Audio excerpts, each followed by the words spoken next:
Hey, how's everybody doing? This is Michael with This is Darkness. Today I am going to be speaking with the gentleman behind Northumbria, Jim and Dorian. I've been really looking forward to this one. I've been listening to their music. Their first Cryo Chamber album released not too long after I started listening to dark ambient, so I've sort of been following these guys throughout my whole time of enjoying the dark ambient genre. So it's a real honor for me today to get to speak with them here on the stream. And whatever questions you guys have for them today, just go ahead and put them up in chat now or at any point throughout the conversation if there's something that you want to ask. They will be able to kind of have a look at what you're saying, and I will also keep an eye on it, and I will try to work the questions in myself, or if they see one that they want to answer in their own time, they can do that as well. So I will go ahead and switch over here now. And what's up, guys? Hey, how's it going, man? Hey, Michael. Thanks for having us on. You are very welcome. How's the sound, everybody in chat? Is do we all sound good here? It's nice and bright in the background there. That's good. I think I need to mute that one, I think. All right, let's talk like this. So, yeah, thank you guys so much for doing this today. Oh, it's our pleasure. Thanks for having us on. Oh, yeah, absolutely. No, I've been looking forward to this. You are very, very welcome. It's my pleasure. Like I said, I've been listening to you guys really since shortly after I got into dark ambient. Your first Cryo Chamber album released, and I've, been following you guys ever since then, really been into your music. So if you guys want to start the conversation out with maybe introducing yourselves and letting people know sort of what your various roles are within the Northumbria project. Sure. Well, I'm Jim Field, and I play guitar and, well, pedals, I suppose.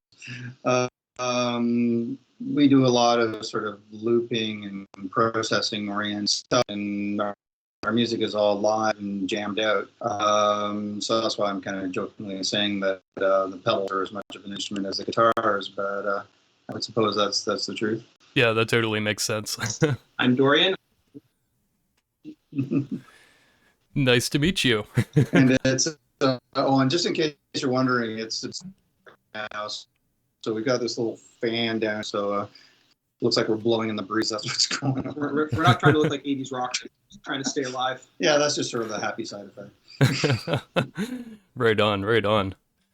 Yeah, so maybe if you guys would like to sort of tell us how you got to know each other and what led you to starting this project. For sure. Yeah, man. Sure. I'd been aware of Jim for many years in the Toronto music community. He played in a band that I was a big fan of called Gray's Obsession back in the sort of late 90s. And I followed that band quite closely, and I admired his musicianship. And when it came time to put a band together in Toronto, a post-rock band called Holocene that we were in for a few years in Toronto, and we needed one guitar player was leaving, and we needed a replacement guitar player. Jim Field was our number one choice because he'd actually opened for us a couple of times doing this incredible ambient solo guitar set as Space Noise. And so he was a shoe into the band, which unfortunately didn't last too terribly long after that. Yeah, it fell apart for a bunch of various reasons. The principal songwriter went back to England, and a couple of years passed, and so the dust settled, and I wanted to reconnect with Jim and explore a more improvisational kind of just guitar and bass, open sort of concept improvisational band. So we got together and started some sessions that led to Northumbria, and here we are, still at it. Yeah, almost awesome. 10 years later. Absolutely. Yeah. So what? Oh, go ahead, Jim. Oh no, I was just going to say it's been a really beautiful process, and we kind of connected immediately when we did Northumbria. It was one of those. It wasn't even really anything other than like, hey, let's just get together and jam and see what happens. Mm-hmm. And Dorian happened to rent the church literally around the corner from where we are right now. And it was just a cheap excuse to get together and, play loud and kind of see what happens and record it. And yeah, here we are. That sort of was the birth of it. So you guys rented out a church for the jam session? For two of them, actually. Yeah. I wanted to, I thought for our first recording sessions, I wanted to record, I didn't want to, as I knew it was going to be live off the floor with no overdub, so I wanted to capture as much real acoustic reverb as I could. So we set up microphones all around the church. Also, I wanted to sort of bring out the nuances that can only kind of come out with extreme volume. So we wanted a big space where we could really open our amps up and get those kind of subtleties, So our whole first album, which was a little bit more metal, was recorded in the church around the corner. Yeah. Yeah, that's awesome. I was watching a documentary on early black metal, and I was seeing that a lot of early black metal albums were recorded in that way in like a really big open space, and they just kind of had the microphones everywhere to get that big open sound. Yeah, absolutely. Yeah. The great thing about churches is that they've got very good acoustic environments. So they naturally amplify the sound and give you the natural reverb that a lot of the time you're trying to achieve with either pedals or plugins these days. So that really added an extra layer of just enormous sound to it. Very inspiring. Yeah, that's awesome. So were there any sort of bands that were doing things in a similar style to you that sort of gave you guys the idea of doing what you were doing as Northumbria, or did you just kind of pull the idea off the top of your head? Well, there was one band that I was into. They were kind of a side project to a bunch of different metal bands in the States called Bila, and it was two guitar players that got together and did this kind of like sort of just experimental guitar music. But Bila were definitely an influence, but also for me personally, Stars of the Lid was a pretty big influence. The way they could use guitars to create these huge, enormous soundscapes using looping and things like that. But I don't really think we didn't overly intellectualize it before we got together. We kind of wanted to just let it sort of just naturally become what it is.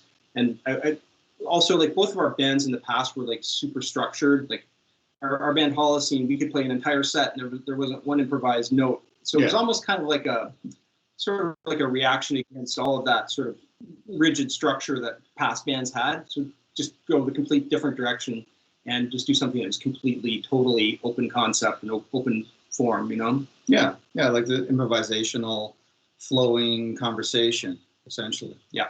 In a lot of respects, for me anyway, it was an extension of the thing that Dorian referenced earlier, the solo project I used to do after Ray's Obsession fell apart. And again, my Space Noise project, which was just me doing loops and doing sort of solo ambient stuff, similar to Northumbria, but nowhere near as big and loud, powerful and loud once Dorian got involved. This similar kind of idea where, for me, in that project and also with Northumbria as well, it's as much about where we're at any particular moment in time, either when we're recording or in a live performance context. One of my influences is jazz. I actually studied it formally in college, and my father was a jazz musician, professional jazz musician, bass player. And so I grew up in that context, listening to improvisational music. Like for me, when I was a kid, I was listening to like Miles Davis and John Coltrane and Thelonious Monk and all those kind of guys. Nice. And actually, I didn't even really get into rock until I was like in my early teens. So for me, that's really always kind of informed my approach. And actually, strangely enough, I was originally a bass player for many, many, many years. So when the time came to actually have a bass player to work with, I mean, Dorian was my obvious choice because we have so many shared influences and sense of aesthetics and, just a great friendship, you know. And because the music is improvisational in nature, it's a conversation. So we understand each other really, really well. And when one of us sort of pushes in a certain direction, the other person knows how to respond. So that's kind of the core of the music. And as a result of all of that, I wouldn't say there was any particular influence specifically when we started doing what we were doing, simply because, we had already played in a band together for quite a long time. Holocene was very much sort of a post-rock, heavily orchestrated band, like Dorian said. But there was an element of knowing each other musically and understanding each other and sort of feeling where the other person was going when they would do something. So when we did that first recording in the church, it was very familiar. There was no element of okay, we're going to do this and then we're going to do that or whatever. I would just say, okay, well, this one's in B because that's what my guitar is tuned to, and let's just go for it. Yeah, that's really cool. Yeah, and great stuff came out of it, so it was encouraging. Yeah, with a improvisational jazz history, that does make a lot of sense that you would want to come at it from that direction of just sort of seeing where things lead you instead of say this is what we're going for. Yeah. Definitely. Do you still focus on things in that way, or does it have more of a set structure going in now than it did back then? Not really. I think part of it too is because every song is an experiment with a certain sort of sound set of maybe like a certain pedals, certain combinations of guitars, things like that. So it's sort of I think it's a lot more based on, rather than structure of music, it's more like organization of sound. So every song will be kind of a slightly different combination of, guitars and pedals and things like that that'll inspire that particular song to take shape. I think we've gotten a little bit better at kind of getting to the heart of it quicker, like getting something up. And sometimes it would take us a long time to kind of get in the mood and get things happening. And then we sort of pick the best part and release that as the song. I think we're a little more efficient now at kind of going right in, just because we've been doing it for so long together. Yeah. No, yeah. Yeah, there's a shared sense of, if I go in a certain direction, then Dorian already kind of knows where I'm going with it, or if he's creating kind of particular kind of drone or progression or something, again, I can sort of feel where it's already going to go. And I mean, we also both come from like a theoretical background with music. So we are able to like think in terms of like, scales and chord changes and sort of tonal centers, if you will. So if I describe something in a certain fashion, Dorian understands what I mean. And so we're able to immediately, launch into that idea instead of kind of flailing around trying to figure out, what we should be playing. I flail a little sometimes. But... Yeah, well, so do I. But, that's Yeah. just part. But I mean, the thing is, I kind of love the fact that it is just purely in the moment, because I think that's a very sort of pure transmission of feeling and emotion and creativity. I mean, I love the structured stuff too. And I love the whole sort of compositional approach where you're refining something and working on it and focusing in on it and editing and so forth. I mean, that's a whole other discipline that I really do love. But with Northumbria, it's all about freedom, really. We never overdub anything either. It's always live off the floor. It's always live, yeah. Just those two, usually just guitar and bass. Sometimes we'll add some, nature sounds or whatever, kind of like propel a narrative, or that's right. Maybe add a little tiny bit of like plug-in effects here and there, but always very subtle, mixed in kind of. That's right. Yeah, and I think I've noticed that you guys have been adding a bit more of like the nature sound sort of stuff in the more recent releases than, say, towards the beginning. Is that accurate? Yeah, I think we tried to maybe use some like location recordings to amplify the narrative, and like the trilogy that we did for Cryo Chamber. So like try to create a sense that it's outside. Like all of the reverbs we used on all three albums were exterior reverbs, so to emulate the sound of being outside, because we wanted the album to sound like it was taking place outside. Mm. So we added some like some seabirds, or maybe some babbling brooks, ocean wave crashes, anything that would sort of like help sort of sell the narrative movement. I mean, it's pretty abstract because it's instrumental music, so it's like it's just an implied kind of narrative, really. But that would sort of help make it a little bit more literal, I think, using those nature sounds. I'm not against using it in the future, but it was definitely something we focused on for the Cryo Chamber trilogy. But we may use some more as well. Yeah, that's cool. When did you guys start to get into the dark ambient genre, as far as just as listeners? Oh, yeah. Well, interestingly, when I built this studio here at my house, we got together, and because it's a smaller space, Jim started doing some stuff that was like very, very minimal and spacious, like really ultra super minimal kind of guitar. And as I was listening to it, we had no intention of getting into any kind of dark ambient, although we did have one song that was a bit dark ambient on one album.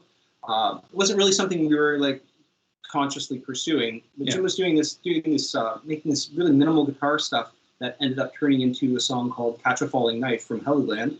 Nice. And I thought it was really kind of neat, like, 'cause it was a departure from our earlier, heavier, more sonic drone metal kind of stuff. And just as we were mixing those songs, started thinking about the idea of this. It sounded like polar and Arctic, and sort of got into the whole idea of the Viking exploration of Canada. Yeah. Just as I was doing that, I noticed, because I'd followed Adrian Carceri for a long time in cold beat industry, and I noticed that Simon Heath had started Cryo Chamber and was accepting demos, and just totally out on a limb, I sent him a couple of rough demos of these songs that we had just made, and he really liked them and got back to me right away. And much to our amazement. Yeah. And it also kind of happened. I mean, it didn't happen too quickly because we were finishing another album, and then we kind of got into finishing Helluland. And and then that friendship and partnership formed really quickly. And the single album, which was going to be kind of maybe like a standalone anomaly dark ambient album, turned into this idea of a trilogy. Yeah, because we were having a lot of fun doing it. Making these sort of like shorter songs that fit into a narrative, and Cryo Chamber's all about the narrative. So cinematic stuff. Yeah, plus they're Swedish, so it like fit in on a metal level too with the whole Viking thing. So yeah. So it's been great, wonderful working with them. Jim's worked with a lot of the other artists too on the. Oh sure. Well, it's funny. I mean, I've been doing music for over 30 years, various different kinds. I mean, I've played pretty much all kinds of music. Got my start in the late 80s. And like I said, I was originally a bass player and played in like punk bands, metal, industrial, and hardcore, and all kinds of stuff. But also jazz and folk and pretty much all kinds of musics, really. And toured a lot and sort of got a feel for what it was like to be in bands. And when I finally started my own band, Ray's Obsession, in the mid-90s, we ended up signing initially with Project and put out a record through them. And then toured a lot and then put out a record through Metropolis. And both of those were kind of, gothy, dark wave, industrial labels of their day. And, I mean, the bands were good. Some were really good, especially on Project. There were some really cool bands. Didn't really relate to Metropolis as much because Ray's Obsession was kind of a Dead Can Dance with guitars and synths kind of band. It was definitely an anomaly on that label. But anyway, the point I'm trying to make is, though, that when we signed to to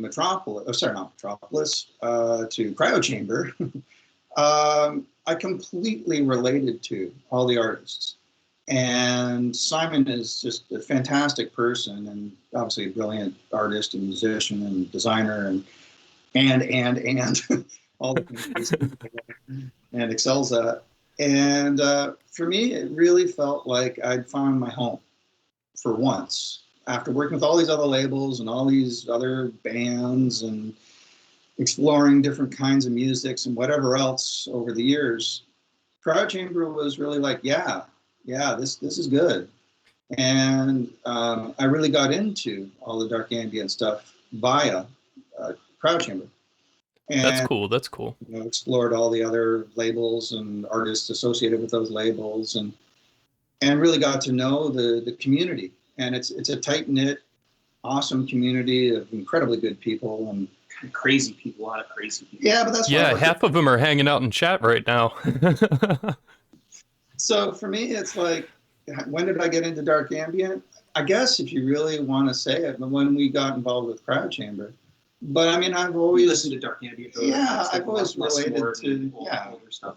Totally, I've always related to like ambient music and atmospheric cinematic kind of stuff. And I mean, I've done scoring for movies and TV shows and whatever. So I'm used to the idea of it's like creating ambience and a narrative to visuals. So doing that in the context of like dark ambient for me was just an extension of what I did anyway. And then with Dorian, it hit critical mass and became what it is. Yeah, that's really cool, because I was kind of wondering if it was more of like you sort of thought you were going to go in a post-rock direction and then it just kind of fell into dark ambient, but it seems like you did sort of have an understanding more or less from the beginning that you wanted it to be a dark ambient thing.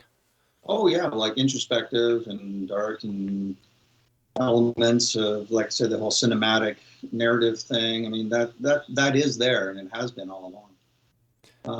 But it just became, I think, more explicit when we started working with Cryo Chamber. And we were working around a specific concept and narrative with the Viking discovery of Canada, which I actually found extremely inspiring. So it's been a really interesting journey. I'm very grateful for Cryo Chamber on a number of levels. Yeah, it seems it really that's what I gather. In all of the you guys are sort of you guys are the first Cryo Chamber artists that I've interviewed live like this. But of course, I've spoken with a lot of Cryo Chamber artists and written interviews in the past, and just having conversations behind the scenes, and that's what I gather really from everybody is the one word that everybody goes to is family. You know what I mean? Yeah. And I think that family does sort of extend out into the entire dark ambient community to a certain extent as well. And Absolutely. a lot of other people from the community have sort of been brought into Cryo Chamber for a release or two here or there. So even if they're not a direct part of the family, they're still sort of connected in ways. But yeah, I really do. I definitely see that from everybody that I speak with. Jim touched a little bit on that you had done some film scores and stuff like that in the past. I was going to ask both of you guys what relevant information that you would like to give of what you do with your day jobs or any other sort of gigs of that kind that that would be worth hearing to me and the other people listening. Well, Dorian definitely has the sexier day job, I would say. It sounds interesting to me from what I know of it. I'd like to know more. I do location sound for film. Yeah. So like on-set recording sound on location. And that's also come in handy with sort of a bit of like an area where my worlds sort of intersect, because a lot of the sound effects and stuff I've recorded myself because I have the equipment to record mobile. Day job, location sound for film, and been doing that for quite a long time now. Yeah, just finished Firestarter. Just finished, the remake of Firestarter, which was really cool, super fun shoot. Excellent director and a great cinematographer, Kareem Hussein, who's done all the Brandon Cronenberg films, Possessor and Antiviral and stuff.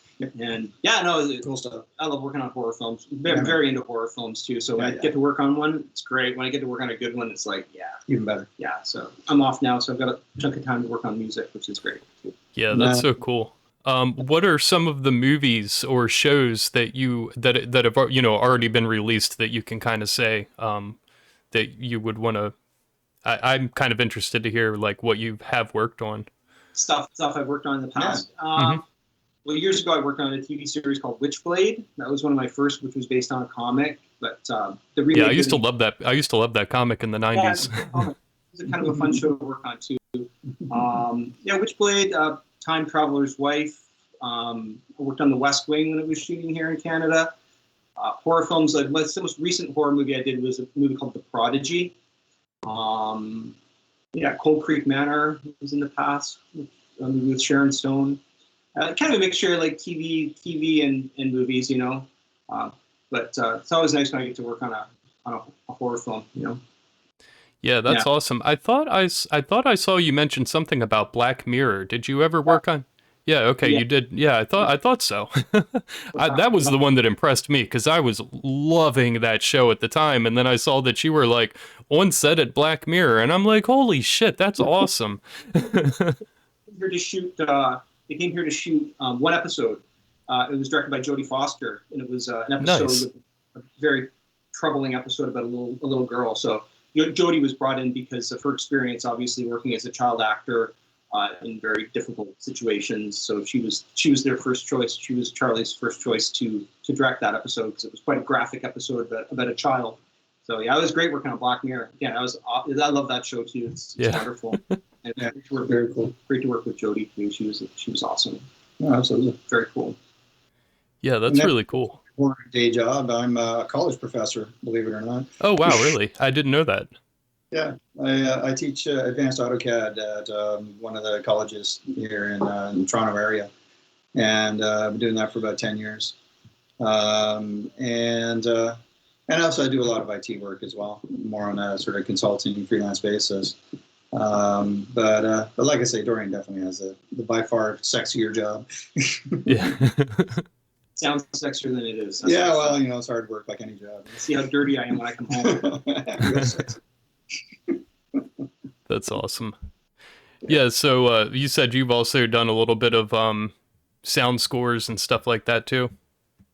Oh, yeah. Well, I mean, like I said, I've been doing music for about 30 years. And about 20 years ago, you actually still could be a composer and make a living.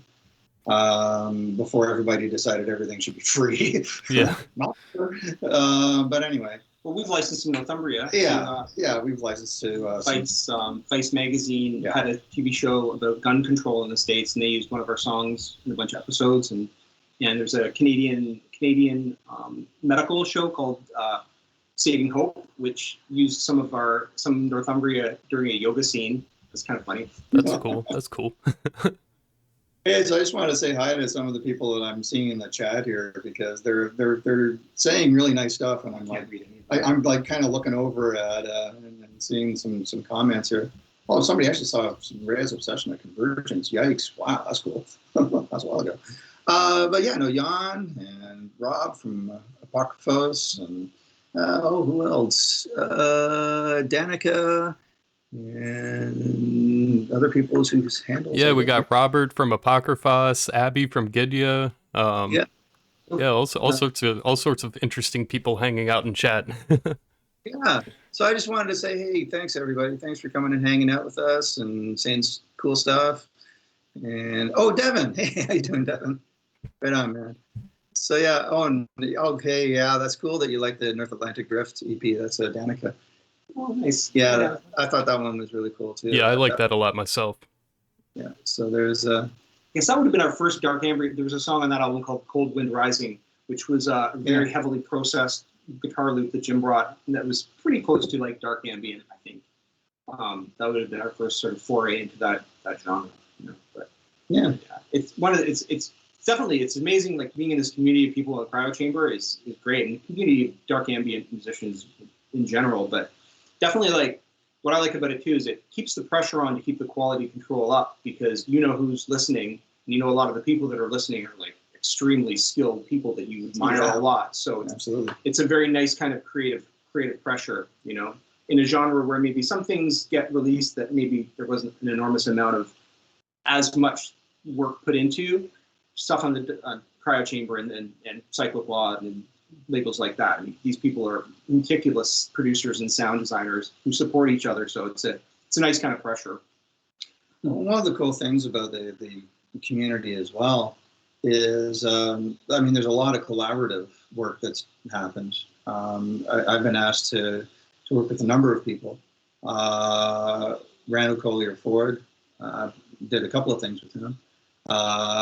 Just did something on Dead Melodies, Tom's most recent record. And every year on Cryo Chamber, we have a collaborative effort where we all record bits and pieces around the theme of an H.P. Lovecraft deity. And then we all download each other's bits and pieces that we've created and write tracks with each other's music. And that's actually been one of my most favorite things about Cryo Chamber, is doing that. Because on one level, it's really, really neat to just listen to everybody's music in your own studio and hear their process in its raw form. And I've really gained a lot of respect and admiration for a lot of the other artists on that level. And also it's just led to some really cool friendships and some cool connections based around that. So that is actually one of my favorite things about Cryo Chamber is doing that. You've yet to summon a deity, though. I mean, it's really disappointing. One of these would be like, oh fuck, we gotta stop. I try to write the ritualistic music; they don't appear. I think I summoned something the other night while I was listening to Aural Hypnox, but we'll save that for some other time. Summon something dark. Hello, Dahlia's here. Also, thank you for stopping by. All sorts of awesome people hanging out in here. Oh, nice. I can't read that because I don't have my glasses with me. So all kinds of people are saying great stuff. I'll take his word for it. Yeah, I mean, I wish I could just be reading out all this stuff as it's going on the screen here. But Daniel from Dahlia's here. Hey, Laurel, how are you? That's another kind of interesting thing that's worth just touching on in this new era of the internet and computers and stuff, that Simon's actually been able to take Cryo Chamber and reach a number of people, an audience that is like really quite large for such a weird underground niche. He's masterful at kind of getting this very, very, very underground music out there, and it's developed quite a kind of a surprisingly large following, considering it's pretty it's not exactly the most accessible genre of music. The amount of people that listen and support through like the YouTube channel and through the purchasing the downloads and stuff has kind of surprised me. Yeah, it really did. I think it's beautiful to see. Mm-hmm. I think that's a testament, though, to the quality of the music. Because, like I say, I mean, I've worked with a lot of different labels and done all kinds of music. But Cryo Chamber is the first label that I've had any kind of relationship with where I sincerely really love all the other artists and music that they create. and draw inspiration from what they do. Like whenever Dorian and I hang out together, it's like, hey, what have you been listening to lately? And it's like, well, crowd chamber for the most part. It's and I mean that's sincere because there's just such high quality music. And I mean Simon is obviously tireless in his getting it out there skills. I don't think he's one person. I think there's like three or four. I think he's cloned himself. I've thought that myself. There has to be 4 people in that head. Cryo chamber headquartered at like the top floor of like the plaza in Portland or something. Yeah. Well, to me, the YouTube thing really makes a lot of sense because before they started doing this, back when I was in college, I would just be sitting around studying Latin, like translating Latin for hours. And I was just listening to classical music the whole time.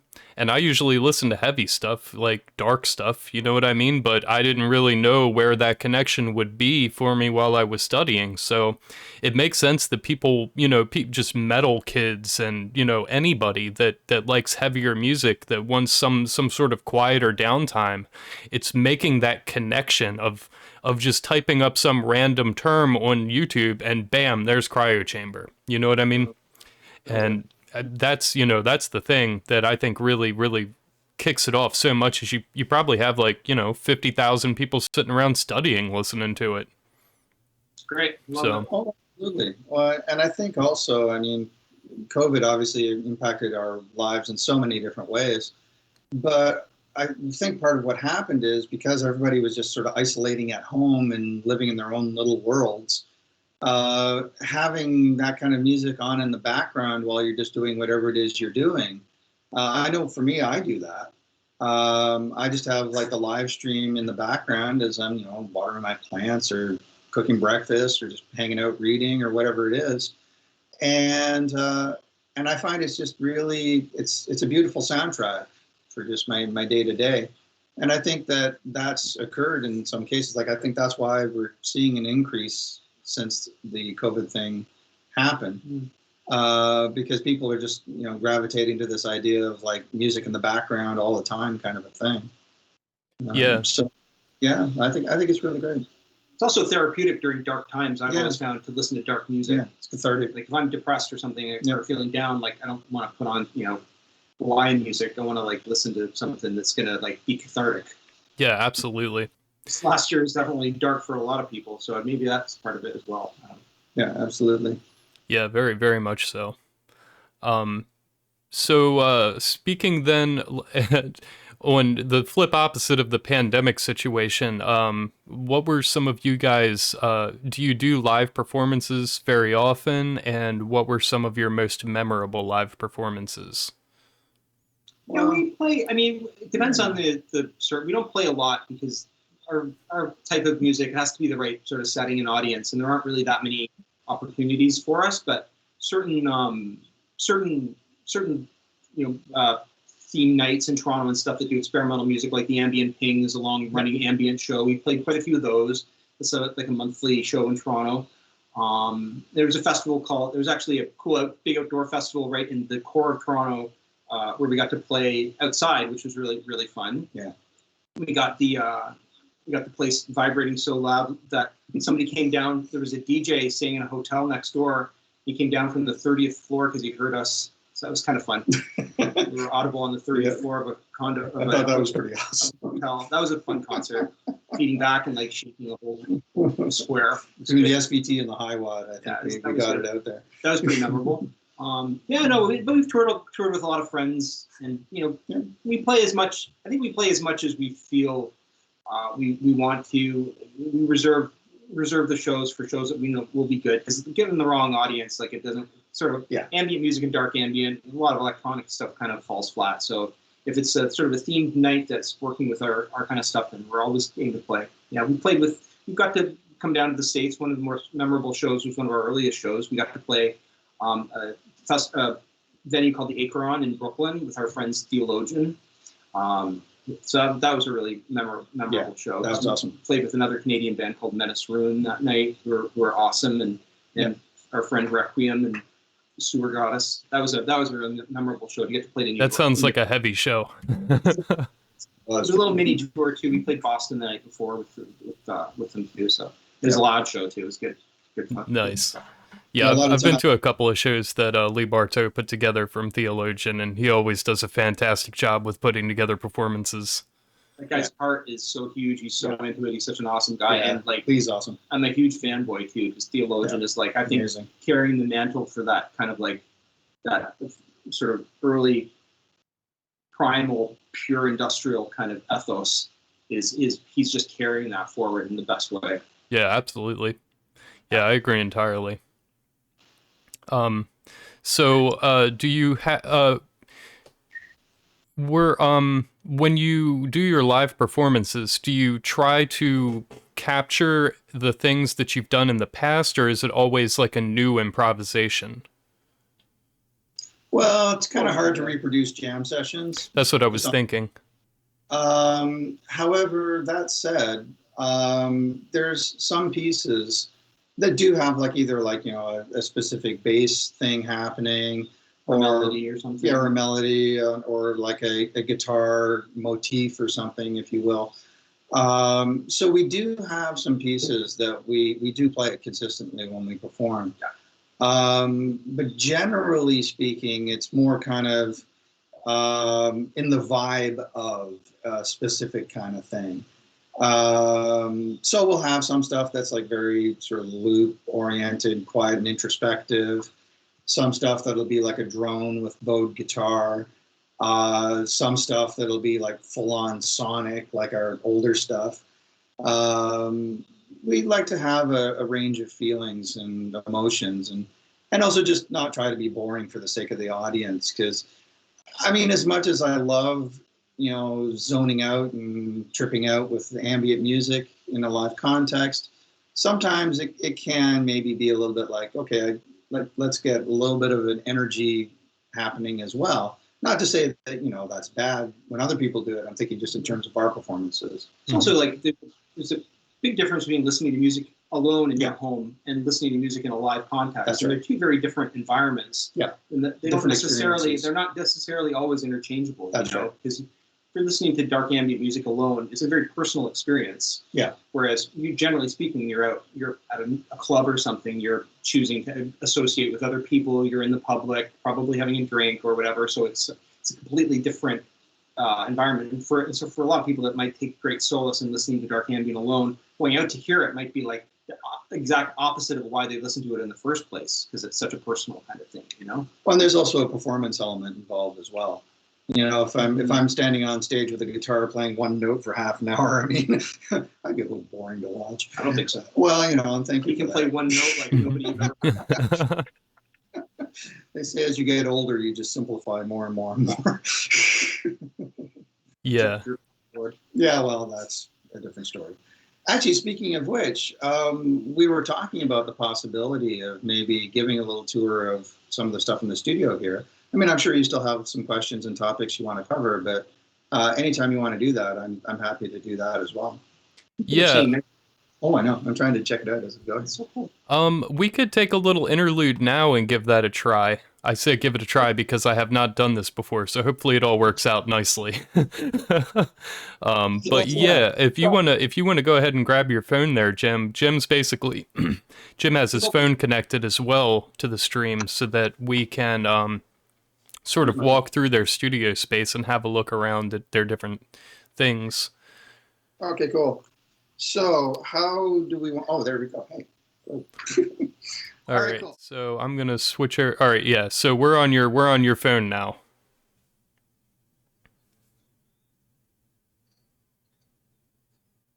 Yeah, I was gonna say it's a little blurry at the moment. It wasn't before, so hopefully it'll focus in there.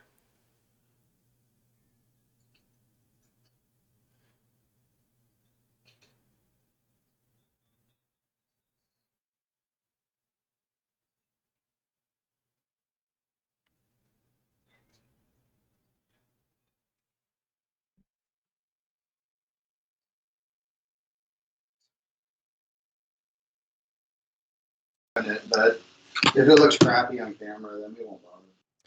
Try put your finger over the camera and take it away and see if that'll maybe reset the focus. Yeah, it's not doing Well, that. Yeah, I don't know. That's weird. It was working out nice for us earlier. I don't know why it's I don't know why it changed. Turn it over here. Is it like in portrait mode or something? Of course, it's not working when we want it to. Well, that's why I said this is sort of we're trying new things here that none of us have done before, so there's an element of randomness to it.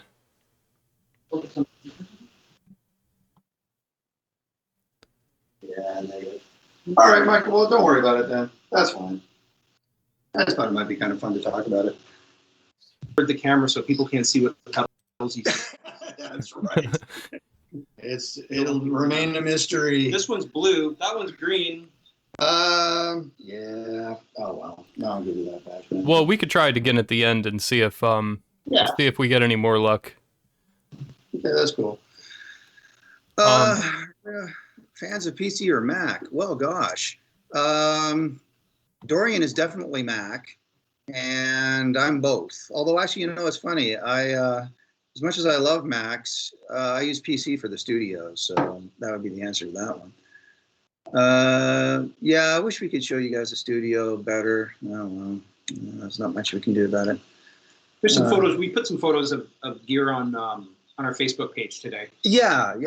I always try to sort of put like gear shots and little snippets here and there so you guys can see what we're doing. And because a lot of people do ask about that, because I mean, obviously so much of what we do, the textural and sort of ambient quality of the music is driven by a lot of the technology that we use. So I kind of wanted to get into talking about that, but oh well, that's life. Well, yeah, I mean, if there's anything that you would want to talk about it without necessarily showing it, I'd be more than happy to hear that. Oh. Yeah, Jan said that the background is so white and bright. Oh, I think he's just saying that you should paint the whole room black. Here. Are we? Yeah. Hold on. We're still on? Or is there something cropped out? No, I think you're fine. Oh, it did freeze up there a second ago. Connection lost. Hold on. His end is on. It's not specified. 4 bars. Yeah. Slight technical difficulties.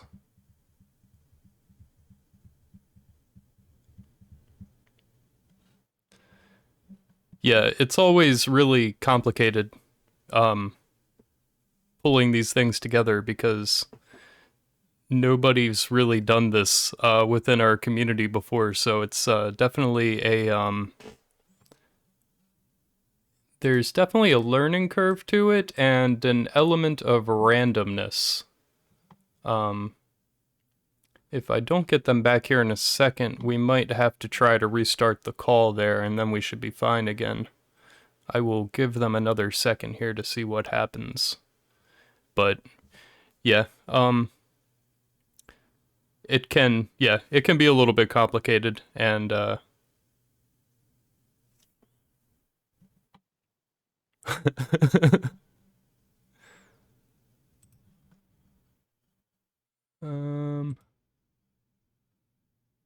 give me 1 second here, sorry.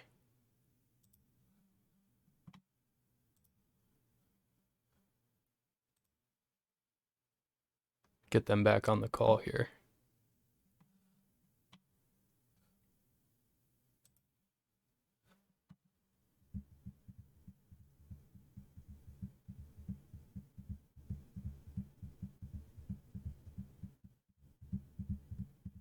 Hey, what's up, Aaron?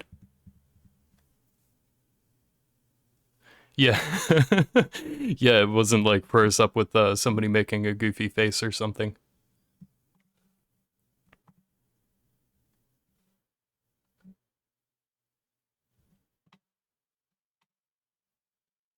Yeah, so hopefully we'll be fine again here in a second.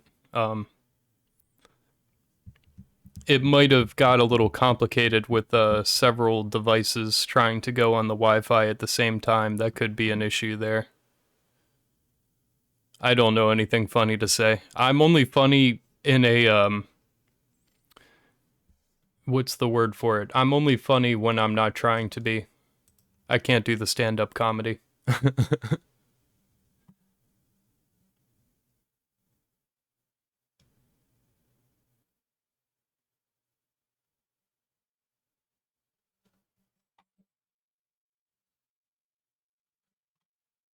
um, yeah,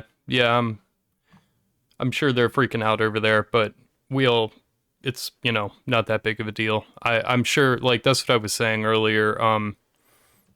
Everybody in this community is really chill, and I'm sure nobody's sitting there like, how unprofessional. I mean, it's just cool that we get to do all of this, and if there's little bits of complications here and there throughout it, I think it's worth dealing with. But we could do this behind the scenes and this sort of thing wouldn't happen, but I think it's really worth the extra stress and effort to do it live so that everybody can be involved in it. And occasionally there'll be some dropouts, but I mean, it's a miracle that I didn't have any technical issues with the first two. I really thought that those first two that I did were going to be an utter disaster. So, yeah, I think it's definitely worth it. Yeah, that's what I was thinking. Put on some Northumbria music while we're waiting here.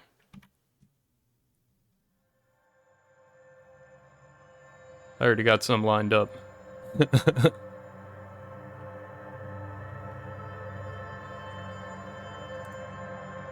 And we can just switch back over here to me for the second. What's my favorite part of doing all of this? I love hanging out with the community. One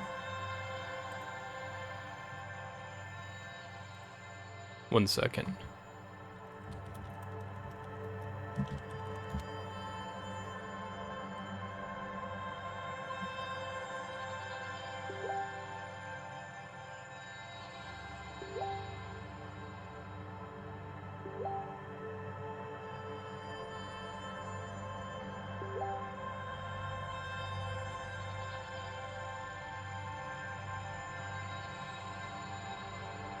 Yeah, I mean, half of the people in here probably right now are different dark ambient musicians that I am really a big fan of.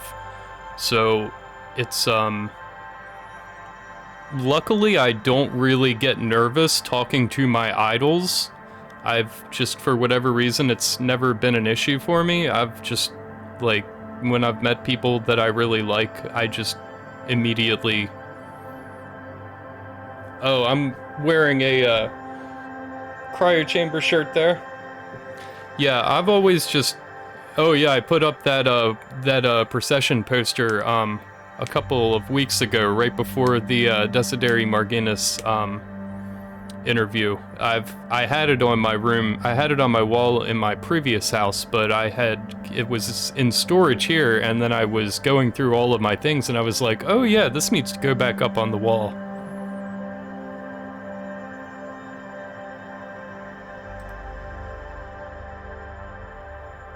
Yeah, so just trying to get them back on here. I restarted my Skype on my end to make sure there wasn't any issues going on there with that.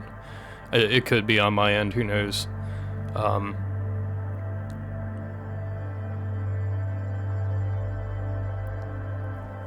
But yeah, I really like just getting to hang out with all of you guys, and it's sort of blowing my mind how many people are ending up in the chat at the same time, where it's like, wow, all of these musicians that I've been listening to like non-stop for the last decade now are all just like hanging out here in chat watching me talk to people. And yeah, luckily it doesn't really make me nervous, but it really does make me feel good to know that it's happening. I'm really appreciative of all of you guys. I'm appreciative of the music that you make, and I'm appreciative that you all are hanging out here with me. It's a really interesting thing to happen. It's not something I would have expected myself to be doing 6 months ago. I was totally cool with just hanging out and, just posting stuff up on the website.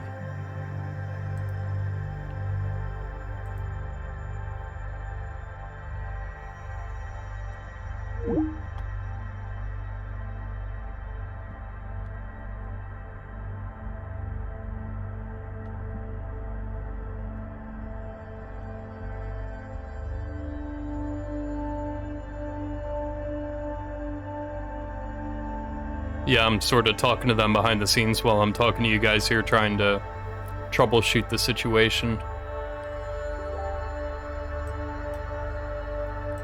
Like I said, this is my first time having two people on the chat at the same time, and it's also my first time having two phones connected at the same time.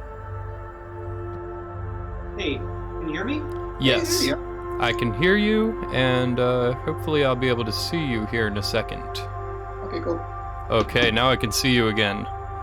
Alright, so I will go ahead and see if we're good here on the main screen again now. Yep, alright, you guys are back in. Cool. All right. This is my volume control. We were listening to a little bit of your music while we waited and just talking about how cool it is to have everybody together and how nobody is stressed out at all that there's any sort of technical difficulties that are happening. We haven't lost a single person.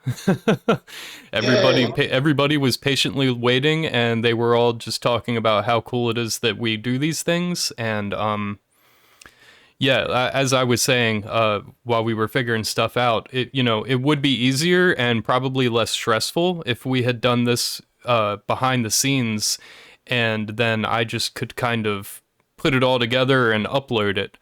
But I think it's worth the extra stress and the potential for technical difficulties to get everybody here together live. I think there's really something special about doing it that way. So. Yeah. It's live TV. What do you want? Yeah.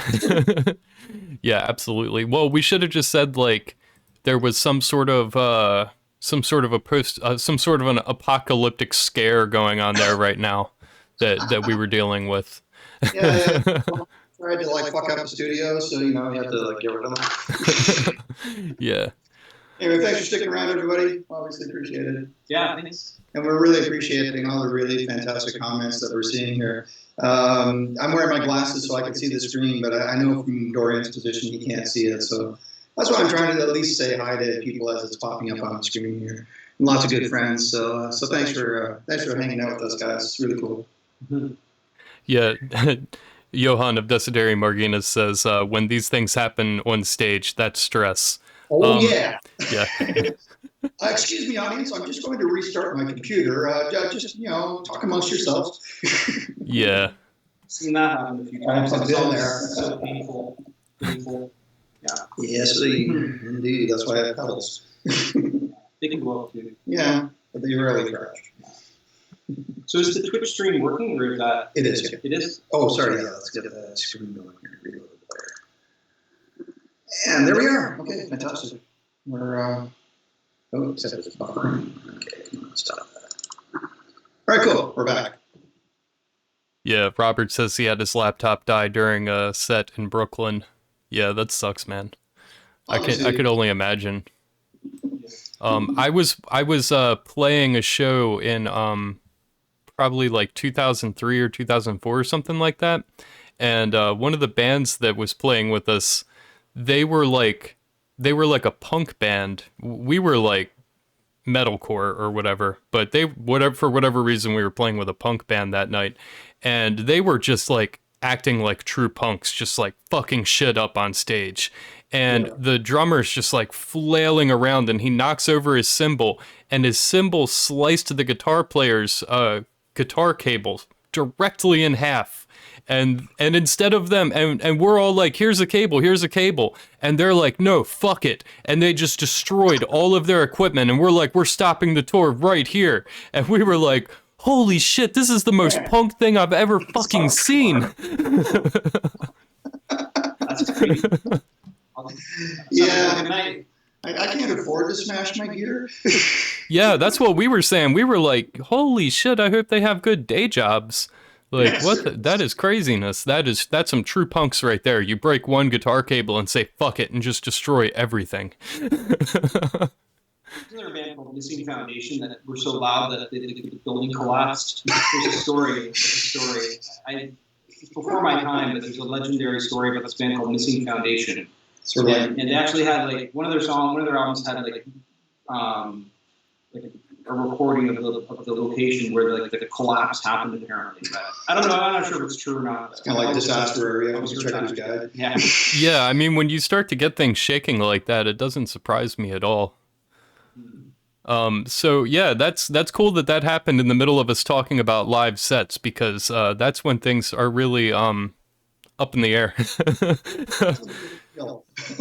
So I still wanted to ask one other thing about live performances. Have you guys ever done an outdoor event, or have you done many outdoor events, and how do you like that? I haven't seen any dark ambient outdoor events, but I would imagine that, to me, that seems like, maybe not for the sound, but at least just for the way that dark ambient is, it seems like the best place to be, personally. That would be great. We played one outdoor concert that was like right in the downtown of Toronto, which is a huge city. So that was the one where we shook the 33rd floor. And the guy came on the elevator and came down to the square we were playing in. It's kind of like Toronto's equivalent to Times Square, Young Dundas Square. And then he was a radio DJ for a college station in the States, and then he bought our CDs and he played us for a long time in the show. It was kind of funny, kind of cool. Yeah, that's awesome. We played like a nighttime outdoor show would be really fun to do. Yeah. Or like sort of like a location show, like out in the forest, or maybe like in a deserted area or something, or something along those lines would be really, really cool. Yeah, dark ambient seems like uniquely the perfect genre for playing in certain, like, whether it's like a ruin or like just out in a field or in the forest or beside a river, or, you know what I mean? It just seems like it's the perfect genre to do that sort of thing with. Well, I guess we'll have to rattle everybody's cages and get them to get out of the studios and come out and play, and we can do a little cryo chamber festival somewhere someday. Wouldn't that be awesome? Yeah, that would be badass. I would definitely have to make a trip for something like that. Although I know Simon said he doesn't like playing live anymore, so. Yeah, I've tried to talk him into it myself, and he's like, nah, I don't do that. Studio only. But yeah, we'll be up for playing some outdoor shows. There's an echo on our side. Yeah, I don't think it's too bad. It might be better now that I muted this other thing here on my computer. See if that makes it better, you guys, in chat. It might be better now. Blah blah blah blah blah. Is that better? Any better? Say something, guys. Okay, something. Cool. Yeah. Sorry, that was my fault. All right, it's good. I had G playing in two places on my end. Thank you, chat, for letting us know. Much appreciated. Never get in trouble for putting echo on anything in this room. I have several devices for that purpose. So I would like you guys to talk a little bit about your trilogy on Cryo Chamber, and sort of whatever you have to say about that. Where you came up with the idea, how it led into being a trilogy, what other connections it might have to your life. Well, I think that, again, it sort of happened organically. I know that word's overused, but we were, after doing a couple of really sonic albums, Jim was experimenting with some really spacious, very minimalistic kind of sounds that were very crystalline and sounded very Arctic to me, and just kind of evocative of like the Arctic. And we thought, well, that's something that would be interesting to explore, maybe a concept album about the Arctic. And that sort of directed the album then, and a little bit. And then we started thinking about like our own Canadian Arctic and its history and its early history. And it was not so much like an album about like the Vikings per se. It was more kind of, we felt like evocative of what their experience would have been like seeing this land, to try to take those impressions and put them to music. That was sort of the beginning of the theme. And I think when we did the first album, we weren't really sure if we talk really about doing a trilogy till we were kind of into it and done, and we were happy with it. And it seemed like something we wanted to kind of continue with, because there were 3 known lands in Canada that were discovered by the ancient Norse that are mentioned in the sagas. And it kind of coincided too with some really exciting archaeological finds that were happening in Canada that actually revealed that the Vikings were here for a lot longer than previously thought, and probably had, rather than kind of a dominating relationship with the First Nations people, had quite a long, extensive barter and trade system going for a long time, because they've been finding remnants through all of the through several locations in Canada. So it seemed like kind of something that would be a sort of fertile ground for creating sort of soundscapes and emotional kind of soundscapes based on what we would have imagined how they would have felt, traversing this really hostile land with hopes and dreams of finding something and being destroyed because it's just such a wasteland, and other places, finding great joy because there were so many raw materials that they didn't have in their home in Greenland, and so all of the hopes and joys and sorrows that would kind of come with that, and then also dealing with the mystical side of the land as well, the sort of supernatural forces that were at play that were unfamiliar to the Norse, and how they may have tried to project their own beliefs onto it in a way, and how they would have kind of tried to make sense of it in their own terms, using their own spirituality and religion and stuff. Absolutely. Yeah. Yeah. I always think it's hilarious because I studied archaeology in college, and Cool. Awesome. yeah, I think it's really hilarious when they talk about how Christopher Columbus discovered North America, or discovered the Americas, and it's like, Wow. not even close. Not even close. Respect for our Portuguese friends. Yeah. Yeah. Yeah, that whole situation just really cracks me up. Yeah. So do you guys, there's some specific connections, like songs that talk specifically about some Norse gods. Do you guys have any connection to Norse religion, or do you just look at it as sort of a interesting thing, or do you have any personal religious connections to any of that? I've studied it quite a lot because I find it fascinating, and I would say it's sort of like, I wouldn't say I'm a direct follower of like a heathen religion like Satru or anything like that, but it's definitely very interesting to me, and a very interesting area of study. And I feel like there's a lot of sort of primordial archetypes and stuff that are present in a lot of other religions that I for sure take great meaning from and want to learn from, for sure. Oh yeah, absolutely. I mean, a lot of the animistic religions, seeing the spiritual in nature, and all the deities that embody those various different things, and also embodying various aspects of human nature and human desires. And I find all the religions that have that, that obviously the Nordic and the Greek, and by extension Roman, and all of the pantheistic style religions, and particularly in my case, I really relate to Tibetan Buddhism. Yeah, here, let me just show this. This is what I'm reading right now. Oh, fantastic. Yeah, cool. Aki is from one of the early artists on Oral Hypnox. And that book is sort of about him going to India and searching for a religion there, and finding out that the religions there were so connected to the religions in his homeland in Finland, and then he basically stopped his pursuits there in India and just took the knowledge back to his homeland, and now he's been sort of doing his own thing, sort of trying to. Yeah, that book's on Google. It's only $20. I highly recommend it, guys. I'm only a chapter in, but it is absolutely phenomenal.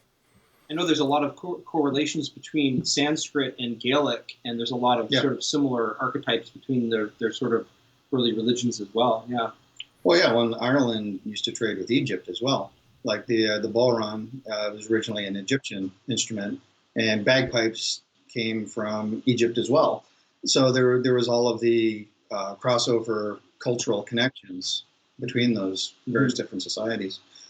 But I mean, coming back to the whole, like, do I relate to it on a religious level, or do I resonate with it on some sort of spiritual, personal level? I would have to be honest and say no. I don't really consider myself a particularly spiritual or sort of religious person.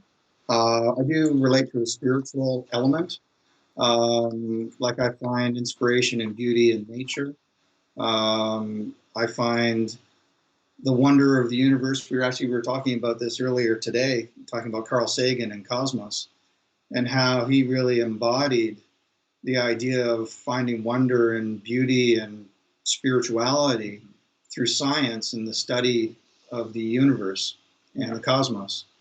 And to me, I find that's more my thing. But with that said, I did say, I mentioned Tibetan Buddhism because I think if there was a particular philosophical approach or idea about the way the world could work and how we relate to it, I find it's a particularly beautiful philosophy and set of ideas. The idea of compassion above all else, and the idea of the evolution of the person, and and just general decency toward one another. Being accountable for your actions. Precisely, instead of some systemized, power structure oriented,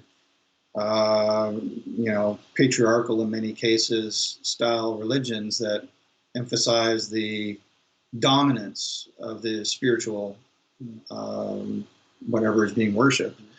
And I mean, I understand where that comes from, and I think there is some benefit to that because it can help to organize societies that are maybe still in the organizational stages of where they're at.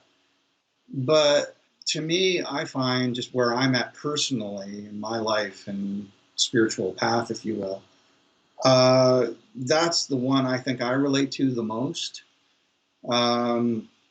But that's not to say that I look down upon anyone else that follows whatever it is that makes sense for them. Yeah, well, that's why I mentioned that book, because I think from my current level of research on these topics, it really is starting to seem to me that almost all religion, many of the major religions on this planet, sort of the more in-your-face ones, and also sort of even the left-hand path kind of stuff, all of these things all seem to really connect almost directly back to ancient Buddhism in very, very direct ways.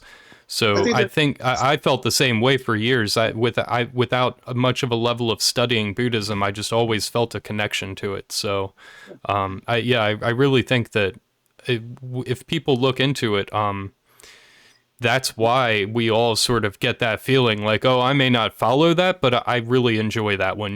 That's what I've always said. Like, if I was ever going to be religious, because I've been atheist for like 20 years, and I always said, like, if I was ever going to be religious, I would be a Buddhist, because I just really feel a connection to Buddhism. So I'm sort of looking into that more, in more of a level of maybe personally involving myself in it more so than in the past of just appreciating it from afar. But right. yeah, I think there's a lot to that. Yeah, I agree. Sure. Absolutely. But the thing is, I mean, all of this said, I also do really love and admire all of the various different spiritual traditions. And I think there's wisdom and good to be found in all of them. The ones that have practiced really destructive behavior towards other civilizations, Christianity comes to mind. I have more difficulty trying to find positivity within, but then again, I mean, there has been a lot of good that has come from it. When it comes to Christianity, I think you should look at Jesus and not Christians. Yes. I am not a fan of organized Christianity. But if I look at the teachings of Jesus, I'm like, I could get behind that. But, when I was a teenager, I was like, these people aren't good people. They're, this guy goes to church every Sunday, and he's the most religious person I've ever met. And I just watched him beat the shit out of his son. And I'm like, this cannot be, that's not what Jesus wanted anybody to do. That kid didn't do anything wrong. And then, like, at my young age, I was like, well, fuck Christianity. You know what I mean? But then it's like, well, that's not Jesus's fault. That's that guy's fault. The followers, not the originators, right? Yeah. but coming back to the whole Nordic thing, I mean, one of the things I find very interesting about the whole Nordic religion and the society by extension is that in a lot of respects, what happened to them is what happened to our Aboriginal people here in North America. This alien religion came in and had a very destructive influence on their religious beliefs and societies, and really kind of uprooted a lot of what their society was about. I mean, fortunately, the Nordic traditions managed to be maintained better than what occurred here with our Aboriginal people. Our Aboriginal people were arguably genocidally wiped out by the colonizers that came here. But not the Vikings. Not the Vikings, yeah, the Christians. That's coming back to Christianity, because in both cases it was Christianity that did that. From what I gather, the Vikings worked out pretty well. They sort of worked with the communities of North America pretty well, didn't they? I think so, yeah. I think that there were certainly instances of hostilities, but they certainly didn't come with the intention to, they subjugate them. They didn't come with a colonialist cultural attitude. I think they, from what can be construed from what history remains, they came here more as settlers and traders and farmers. Yeah. Come here to wipe out the local folks and take all their stuff. They got out all their angst in England. Yeah, that's right. Yeah. Right. All my ancestors. Yeah, that's funny. Go out into this farm. Yeah, those are all my ancestors too. So I'm the descendant of a bunch of genocidal fucks. The thing is, though, I do find a lot of the mythology very interesting, like going all the way back to Babylonian stuff, and then the evolution of all those societies into the Abrahamic religions, and then and of course the Greek and the Roman as well. And I find all those traditions to just be very interesting from a historical standpoint. Yeah, for sure. So back to the music specifically then, I do appreciate us having that conversation though. I do like talking about that stuff and finding out where different musicians sit on those things. Yeah, me too. I'm definitely into the idea of nature worship. Absolutely. That would be a common thing that I feel would sort of bridge the gaps there. And that also is perhaps an aspect of spirituality or whatever you want to call it that was channeled through the music for sure. If I had to kind of come to any term, I think nature worship would be it. Yeah, beauty and wonder of nature. And amplifier worship. Yeah. Yeah. Worship of the amp and the contact microphone. So your latest release that came out in May, I pronounced this Isolering? Isolering? So you say it. What, Jan? Yeah, Jan could correct our pronunciation. We think it's Isolering, Norwegian for isolation. Because it was all the songs that were on it were culled from rehearsals that we were doing for a festival in Norway called Midgardsblot, which has now been twice postponed. Which was heartbreaking, but anyway. Our dear friend Jan from Svartsen invited us to partake. Yeah. So we're hoping for 2022. Working on it. Yeah. So all of the songs that are on that album were from rehearsals, like recordings of rehearsals, sort of unedited rehearsals for Midgardsblot. Yeah, he's got his fingers crossed there. I mean, and that's a thing that is not, as far as I know, you guys are the only people on Cryo Chamber that really work in this way. And it's interesting because when if you listen to all the albums, like if I just put on a random Cryo Chamber album, your music fits in perfectly well with the rest of it, but as far as the actual conception of how it's made, it seems like you guys have a much different process than I think every single other person on the label. Different path, similar end kind of thing, for sure. Yeah, a very different path, it seems. Jim's very good at creating these kind of soundscapes that are, you'd be hard pressed to identify often as guitar. There's so much happening, so much processing happening, and he's so good at sort of interleaving it and creating these really lush soundscapes that sound like they're textured synthesizers and stuff like that. It's not really that surprising that it fits in with a lot of the more electronic bands, but there are other bands, obviously, on like Apocryphus and stuff, use guitars and melodies, but our process is a little bit different, but to a similar end. And I think that's why when I those first early recordings, I listened to them. And I'm like, this sounds like kind of dark ambient that would fit in with where Cryo Chamber seems to be going. And obviously Simon kind of agreed. So Yeah, because he brought us on board at that point. But yeah, it does fit in well, and that's kind of cool to me, because we are using very different means.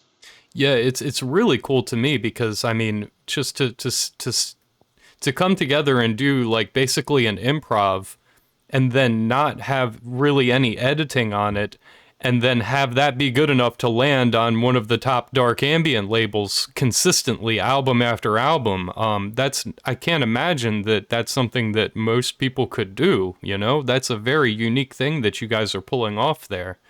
thank you. I generally don't like improv music when it comes to especially this sort of thing, and you guys' stuff just, it really is above the grain on any other improv that I listen to. It blows my mind every time that you say like, oh, we did this all in one take and it's not been edited, it's not been processed, and I'm just like, how? One of the things I really personally enjoy about what we do, but thank you though for everything you just said. That's very beautiful. I get to listen to it for the first time too. Yeah.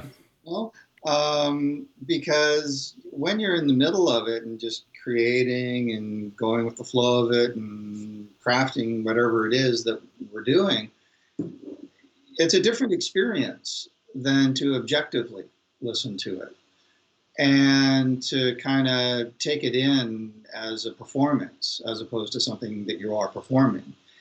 And one of the big treats for me with this band is that Dorian loves to do all the editing and mixing. By editing, never like rearranging the stuff, but sort of like going finding the good bits. So it's more like curation. Curating. Thank you. I like the term curating. That's a good word for it. Maybe like we might play for half an hour, but there's like one particularly really good 10-minute chunk that's within there. That's right. And one of the things actually that we did with Isoleering was we thought we'd present sort of the sort of uncurated performances, longer format, because like the opening song, for example, is like half an hour long, and that's kind of like a good example of like what each song kind of starts as. But rather than go in and pick out a particular part or cut it in two, we just presented it as is, kind of, you know, so people could get a sense of what we sound like when we would play live. More of a raw thing. Because we were trying to emulate our live show for Midgard Spot, refine it. And for me, the real treat is that we'll do these epic sessions here. Like when we have one of those pieces on the record, is generally the result of, you know, all manner of exploration and long form recording and interaction. And then Dorian will kind of like, you know, sequester himself and go into it and do the thing that he does, and which I love doing, because oftentimes we're so kind of like not out of it, but like in the music in the moment that we completely forget what we've done, and I'll play it back even sometimes the next day, and I have no memory whatsoever of playing it at all, because it's like you're sort of in like an altered state in a sense, and it's always totally surprising. Sometimes things that I think would be great are kind of like okay, and sometimes other things not so much. Maybe didn't feel that great in the moment. You listen back and it's like, whoa, it's incredible. You know? So that's right. It's you lose all objectivity. It's quite weird. So I get to experience it much the same way that the audience would. And if I can listen to it and say to myself, yeah, we really captured something special there, or that was something that, you know, unintentionally was amazing, or maybe intentionally was something that we really, you know, found a moment where it really worked. We also have a democracy, like it's either 100% or nothing. Yeah. So if it's something we have to both be behind it, and we both know each other well enough that we like, I think he trusts me to make decisions and I trust him to make decisions. Of course. But it's kind of one of those things, like if there's, like, for example, I'm just going to throw this out there. It was a sensitive subject at the time, but it's not anymore. I put some walrus sounds in front of a song once that I really thought brought a lot to it, because they sounded like fucking monsters. Walrus on this ice floe, and Jim thought it was too weird. So I was like, okay, man, that's Right. cool. That's cool. I disagree. I agree to disagree. And the walruses went bye-bye, and there was never anything said till this moment. That's cool. But yeah, so it's kind of like We'll find a place for them. Don't worry. It's a full. I deleted it. It's too That's hilarious. But anyway, so yeah, it's always a democracy. So we are either 100% behind something or we're not. We let it go, you know. Yeah, Abby of Gidya says she really loves the long form of meditation and would love to hear more like that. Oh, thank you. Thank you. All right. Sure, absolutely. I mean, from my own personal point of view, I mean, we hit the drone and I just kind of go for it. You know, it's like that's a simplistic way to describe it, but we work within like a particular tonal cluster and sound with the drone and the ambience, and oftentimes I'll be working around a particular scale or variation of whatever that chord would imply as the melody. But a lot of the time it is just a matter of like, we just kind of create the environment and see what happens. And I mean, I would really enjoy doing some more long form stuff. Thanks, Abby. Yeah, absolutely. Thank you. Thank you actually for has that a like encouragement. coming back to Indian music. I've always felt like a lot of what we do, even though it doesn't sound Indian or like based on classical Indian music, structurally it's kind of similar. I guess you could say the same thing about jazz, whereas like there's sort of like a drone as the root, and then an improvisation, like a beginning and an end kind of, and then an improvisational part in the middle of like what is like the raga. Yeah. There's a lot of like structural or theoretical or philosophical similarities between Indian music and I think what we do. Oh, it's deliberate. Beyond just the use of the drone. It is. That's definitely something that I'm doing. I mean, over the years, I've studied all different kinds of music, sort of like with all the different religions and philosophies and so forth. And jazz, obviously, being one of them. But classical Indian music, like Dorian just referenced, that I spent a lot of time studying that and working with people that actually do that kind of music, like with some tabla players and people that have studied in India and Varanasi. And I love that kind of music. I could listen to that stuff all day long. I think it's totally like it's got its own kind of ambient thing going on. Yeah, absolutely. It's got all the drones with the drone instruments and the drone strings on the instruments, and then you're just working around a mode based upon whatever the root of that particular chord is. Speaking across different cultures and things too, like that's one of the powers of the drone is that you can go to almost any place in the world, and the drone is something that will have spiritual significance in terms of like a meditative state, whether it's like Tibetan chanting or didgeridoo or Indian music or Armenian duduk, even like First Nations music. It's like absolutely. There's a commonality around that, and there's something about that. It's very powerful. Absolutely, that can create, and that's one of the reasons why we call that song meditation, because it really was. It felt like us, we were. That is the sonic result of us having a meditation, kind of. You know? Or the trance state kind of thing. And finding those higher levels of consciousness without any kind of drug enhancement, just through the music and the resonance of the frequencies of the music. So it's all there. Like we actually are doing that sort of stuff a lot consciously. There is that element. Yeah. But I mean, on some levels I'm a little hesitant to talk about things like that because it can sound pretentious. But for me, I have studied all that music and I love it, and it's kind of just worked its way in. I think in experimental music you're allowed to be pretentious. I might be wrong. Is that what we're supposed to be doing? Yeah. Should we be more snooty? I think when nobody's asking you a question and you just start rambling on about it, it's one thing. But when we're in an interview context, I think, I don't see any level of pretension. I mean, I want you to open up about these things as much as you feel confident with opening up. You know what I mean? So, yeah, if you wanna go on for 10 minutes about that kind of stuff, I think we're all cool with listening to it. Well, that's awesome, man. There's interest there. And so for me, it's like Arabic music is another thing that I've really studied a lot as well. Like the oud, the Turkish oud, which is a fretless ancestor to the guitar, one of the precursors to the guitar. Yeah, I've been listening to a lot of Sufi music lately that I really enjoy. Yeah, Sufi music is beautiful as well. Absolutely, I love it. But with the Turkish oud and by extension Arabic music, again, you're working around like a tonal center, like a drone, if you will. And then you're playing melodies based upon what that drone and tone center is. But what's really neat about the oud is that it being a fretless instrument, you have what Western music would consider to be flat notes or sharp notes. So for every one of our 12 notes in our scale, Arabic music would have 4 notes. The slightly sharp version, the slightly flat version, the flat flat, and the sharp sharp version. And they're played intentionally, in Indian music as well. Classical Indian music is even more advanced with all of those kind of ideas of microtonality. And with the bowed guitar stuff, I'm definitely doing that kind of stuff, like where there's like slightly flat notes, because I'm not actually fretting when I'm doing the bowed guitar. I'm just like playing, like I'm sliding my fingers up on the strings without actually pushing it down. And because of that, I can play slightly flat or slightly sharp and do the more sort of like Arabic maqam type scales. That's really cool. So yeah, and also with I use a guitar that has what's called a sustainer system in it, and it gives you infinite sustain. So you hit a note, and it'll literally ring until the battery dies. That's awesome.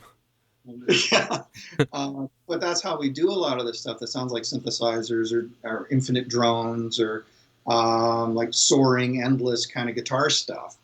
But that guitar has what's called a Floyd Rose locking trem system on it. And what that does is that allows you to bend notes down or up. And again, I'm doing this sort of like the microtonal type bends, which when you use a lot of delay and reverb, they compound as they reverberate, so they build. And so the slight bends become like these huge reverberations in pitch. Yeah, that's really cool. I've only thought about Floyd Rose in the context of like metal soloing, but yeah, Sure. I can only imagine how much that would bring into a dark ambient perspective.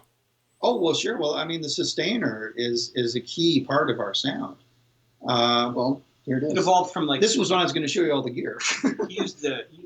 A lot of people are probably familiar with the EBow, right? It's like a Yeah. little electronic device you hold on the guitar. This is the same idea, except the whole guitar resonates. That's Yeah. really cool. So like that's the guitar that I'm referring. Yeah, sorry. And so that's like that's the whammy bar that does all the pitch bending, and then it's got this pickup in the front here, which feeds back into the bridge pickup, causing a continuous loop. Oh, wow. And the strings underneath your fingers vibrate continuously. So as a result of that, you can play these chords or pitches or leads or what have you, and they just ring forever. And Yeah, then that's so you cool. like loops and drones and delays and reverbs, and you get Northumbria. Absolutely. I'd be curious to know, like, if anybody uses our music to meditate at all. Yeah, that'd be cool. Yeah, that would be an interesting thing to know as well. I have only meditated myself in silence for at least the last few years. But I'm trying to get myself out of those rigid contexts, and I do want to start experimenting with meditating to specific musics. So yeah, if anybody in chat does meditate to the music, I would be interested. We would all be interested to hear that. Because I know for myself, like when I'm doing an immersive listen to dark ambient music, it almost always takes me to like a really, really alternate headspace, and sometimes like a cathartic headspace, sometimes kind of a scary place too, which it can do, which is scary in a good way, kind of, because it's so evocative and cinematic, with like Svartson's sound design, for example. When I listen to his music on headphones and also Simon's music too, it can be quite a terrifying experience. But it's made more terrifying by the fact that you're sort of lulled into this kind of hypnagogic state. Yeah. So you're almost more receptive to it. It's more amplified, kind of, Absolutely. And conversely, like sometimes if it's something really, like a more tranquil kind of dark ambient piece, I find it very, very like soothing and relaxing, and it takes me right to a different place immediately. Well, like Mount Shrine was like that. Mm-hmm. Which rest in peace, Cesar, obviously. Yeah. For sure.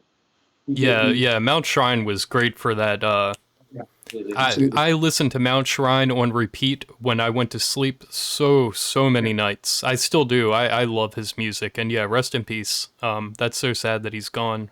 Way too young, and It was devastating. Yes. at least he had a chance to share his music with the whole world before he passed. So Cool.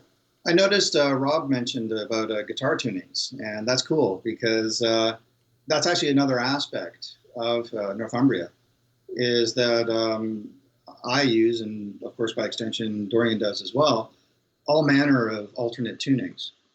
I actually don't use standard tuning at all. I use in its normal state, it's referred to as DAD-GAD. So it's tuned D-A-D, G-A-D, going from the bottom string to the top string in terms of pitch. And it was originally sort of a Celtic acoustic guitar folk tuning. Jimmy Page famously used it in Kashmir, for example. nice. In Led Zeppelin, of course. And that's where I actually originally was turned on to it because, I mean, I love the whole Middle Eastern, Indian thing so much.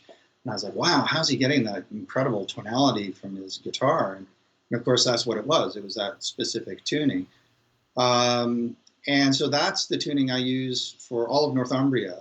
But I use different intervals, like ones in C, ones in A, but it's the same pitch intervals. Mm-hmm. So the D-A-D, G-A-D interval for the strings. Mm-hmm.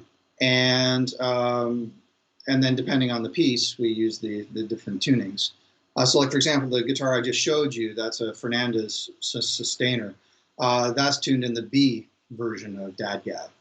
My bowed guitar, for the most part, is tuned in C DAD-GAD. Then I have another Fernandez, and I brought a baritone, a Squire baritone as well for these sessions. And that's an A for the really deep stuff. That helps create sort of distinctive qualities between the songs too, and there are different tunings, different tunings, different sets of effects and stuff that's like right. that. Mm-hmm. And then I use variations on that as well. Like I'll use open G for some stuff, which is like a traditional slide tuning. Mm-hmm. And then actually speaking of bagpipes, there's a traditional bagpipe tuning, which is D, G, D, G, G, D, which is another tuning that I have used numerous times. And again, it's based around a drone and root 5 type tunings and intervals. So depending on whatever it is that we're working on, there's different kind of stuff behind the scenes, if you will. I still want a Fender Precision bass with all low E strings on it. 4 low E strings. Yeah. Which actually, that was one of my initial inspirations for alternate tunings, was Thurston Moore and Lee Ronaldo, of course. So I was a huge Sonic Youth fan. Nice. Yeah, that's awesome. I'm glad you guys were able to talk a little bit about the technical stuff there, and at least show off your one guitar there a little bit. If you guys want to sort of just show off any other instruments, I think it would be cool to see them. If you don't, sure, that's fine too. But yeah, I mean, another one of my pride and joys, if you like. Yeah, for sure. Yeah, I'm happy to check them out. Pride and joys. I have a bit of a problem. He's got a pretty serious brood of guitars. I have two main guitars that I use. I use a Fender Precision bass, and then I have a viola bass, which I use for bowing. Oh, that's cool. Yeah, because oftentimes when Jim's bowing, I'll use my viola bass because it has a kind of a more rounded, what do you call that part? The ratio.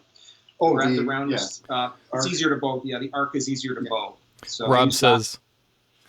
No, yeah, go ahead. Sorry. No, I use that bass for bowling, and my other yeah, I love it too. my other bass for everything else, pretty much. So I'm not as exciting. And speaking of bowing, that's what this guitar is primarily used for. This one is thanks, Doc. This is the guitar that I do all of the bowed stuff. So anything that sounds like cello or violin or anything like that in our music is this particular guitar. And this guitar is, it's Japanese in origin. It was constructed roughly in 1963. Oh, wow. So it's vintage. It's more vintage than me in that sense. It's a hollow body, so like a lot of guitars that look like this, there's actually a piece of wood that goes down the middle, a center block, like on a ES-335 by Gibson, for example, which allows you to play a guitar like that with a huge amount of distortion at very high volume, and it doesn't feed back. Whereas this guitar is completely hollow. It's like a hollow body guitar. There's no center block. And the pickups are actually just attached to the surface of the instrument here. Wow. And what that allows for is that when I bow it, the entire instrument resonates like the cello or a violin would. And it gives all of that kind of sustain and tonality of an acoustic instrument. And I stumbled across that completely. Like I just back in Rhea's Obsession in the mid-90s, we were actually doing a Dead Can Dance cover. And I was like, oh man, I kind of want to get something that sort of sounds like a cello in here. And so I just tried a violin bow on this particular instrument. And it was one of those kind of eureka moments. I mean, obviously, like, musicians like Jimmy Page and Yancey from Sigur Rós and, amazing people like that do bowed stuff as well. Yeah. Yeah, I love Sigur Rós. Oh, huge fan. Actually, Dorian knows them. Oh, that's awesome. Yeah, they seem like really cool guys. Great guys, yeah, for sure. Absolutely. But, did you guys see that DVD that they did where they were going around Iceland? I can't remember what it was called, but they did like those performances all over Iceland. I love that DVD so much. Haima. Yes, Absolutely. yes, Haima. Home in Icelandic, yeah. That's right. No, the bass player, Björk from Sigur Rós, his little brother is Kjartan Holm had a band called For a Minor Reflection that our old band Holocene toured around with. So that's awesome. He ended up joining Sigur Rós as a touring member as well. So every time Sigur Rós come to town, we go and say hi and stuff, which is cool. That's really cool. Yeah. Cool connection there. Hell yeah. all the just connections to everything everywhere. That's really cool. You guys have a wide web of connections. Yeah. Well, and the funny thing about that other Tysco, that white guitar, the bow guitar, that was actually gifted to me by a friend of mine I used to work with back in the early 90s. A local, I don't know, I guess I'd describe him as an anti-guitar hero, a guy named Brian Rurik, who actually you might like his music. It's extremely experimental, kind of noisy, abstract, anything but guitar. He loves to just like make crazy, freaked out music with his He has an album called Piece of Shit Guitar. That's funny. But he used to have a band in the 80s. He's a little older than we are. That basically sounded like Godflesh. It was like guitar, bass, and drum machine. And he used to open for like, well, all the bands back then. So he opened for like Neubauten and Swans and My Bloody Valentine and Butthole Surfers. And that's a guitar he used. So that guitar is officially cooler than we'll ever be. That's funny. It's like, Jim, I've kind of done what I can with this instrument. I think that, you would be able to do something with it. So, here, have it. And I was like, wow. That's so cool. So I've tried to put it to good use. And it's kind of become one of the key elements and sounds of Northumbria. I would say the two guitars you have, the Bode, the Tysco, and the Fernandez Sustainer are kind of the two sort of main guitars. Those are the ones that sort of are pivotal to our sound. All the other guitars that I use in more in like conventional ways. Conventional. Yeah.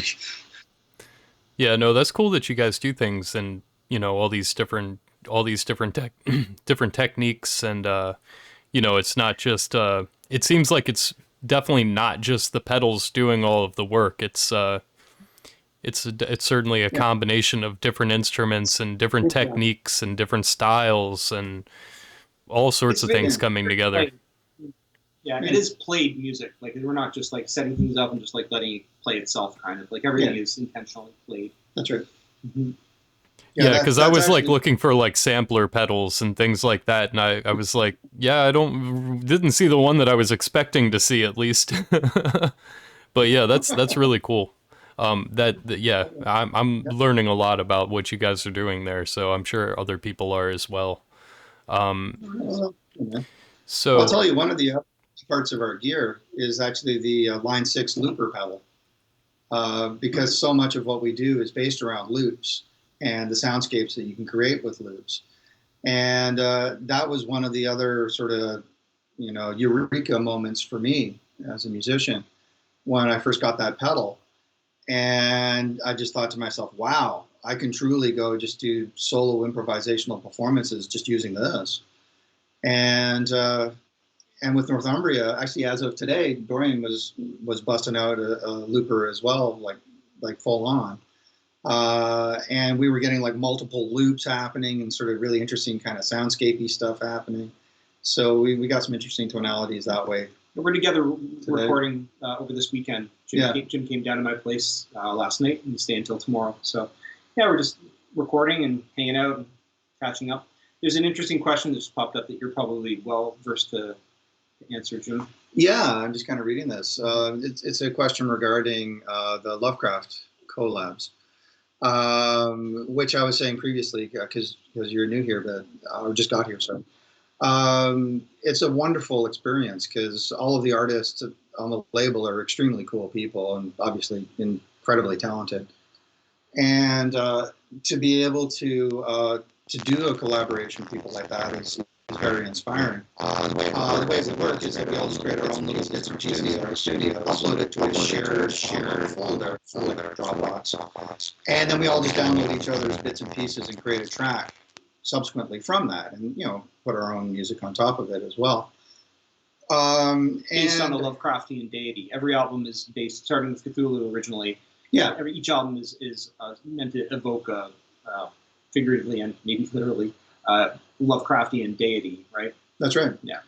And the person's asking, do we have like a specific idea or approach with, or do we have free reign, and how much control does Simon exert over this? It's free reign. We have the ability to create our tracks as we wish. I would say about the only real oversight that Simon offers is just saying, keep it within a certain time length.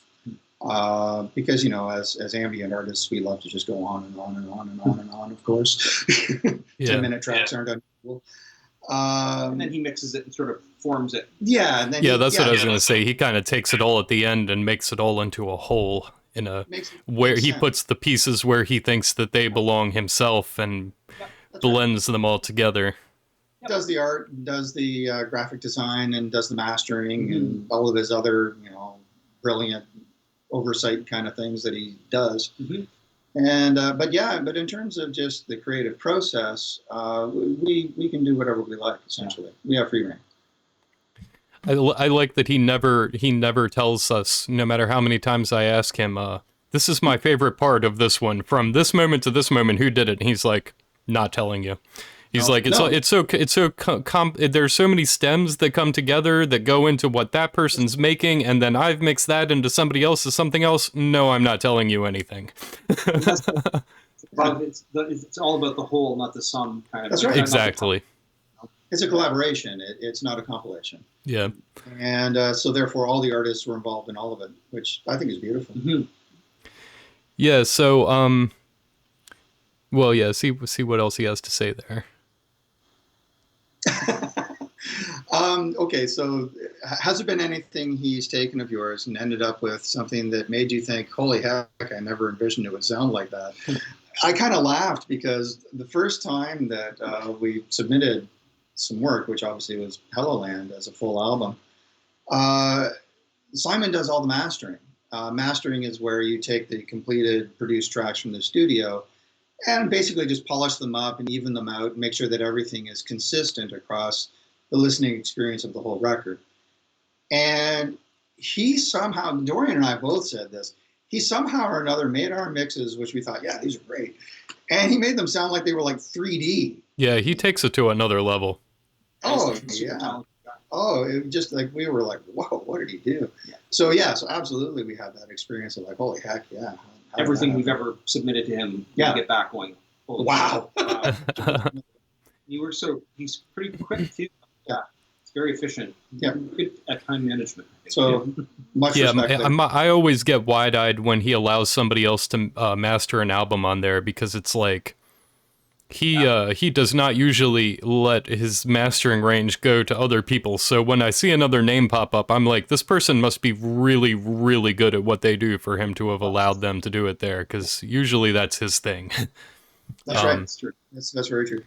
So we're getting a little close to 2 hours here, so I think we'll probably wrap it up here pretty soon. But before we end, if you guys wanted to maybe give us an idea of whatever you're willing to say about what you're working on today, if you maybe have any themes that you are that are already working toward, or I wondered if the theme comes first or the improvisation, or if it's the reverse of that. I think it probably the improvisation comes first, and then we sort of see what the feeling is, and some of the stuff we've been working on now, we're toying with the idea, and this is by no means carved in stone at all, but we're just toying with the idea. An interesting concept would be a song cycle, a set of songs or a set of pieces of music, sort of based on the early, or inspired by the early history of the universe after the Big Bang. Yeah, nice. There's this period in time after the Big Bang. It was a period of darkness before anything could emit light. Mm-hmm. It was like a 300 million year long dark age, and then the very first stars that formed were called population 3 stars, and they were massive stars that cast light for the first time in the universe. Find that kind of interesting. Oh yeah, origins of the cosmos. Yeah, so it's sort of feeling like it might be a little bit of like a, because we're gonna actually take some liberties too with this album and do some different things, experiment with some different instruments, maybe even experiment with doing more layering and stuff, because we want the next album to be kind of different than the trilogy that we've created so far. So this one, although the genesis of it will be the same, there may be new elements involved, new instruments and things as well, just for our own interest, and also to create something that's texturally different and sonically different from the other albums. Yeah, and just pushing forward and experimenting and evolving. Yeah, so that's what we're working on. This is sort of like one of the first sessions for what we hope will evolve into the next Cryo Chamber album. Yeah, very cool, very cool.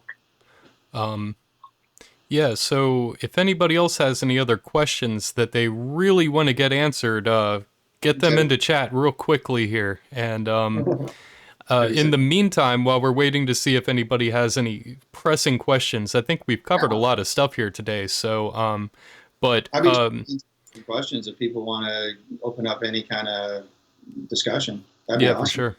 Yeah, for sure. In the meantime, is there anything that you guys are watching or listening to, like movies or books or music, maybe outside of dark ambient, anything like that that's really catching your interest right now?